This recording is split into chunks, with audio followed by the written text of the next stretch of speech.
1, 2, 3. Ready? Exercise number 68. Dear Dr. Waters, we are taking the liberty of asking you to address our graduates on Monday, 29th January. Full stop.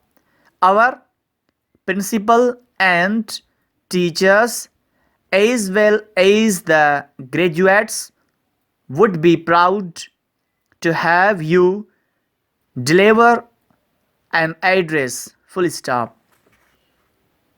We know that what you would tell us as the principal speaker of our program would be remembered by all our graduates for many years to come. Full stop.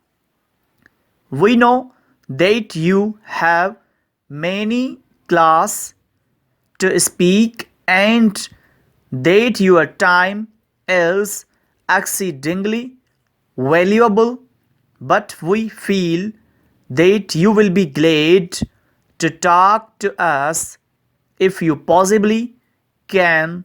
Full stop. We trust that you will be able to accept yours truly.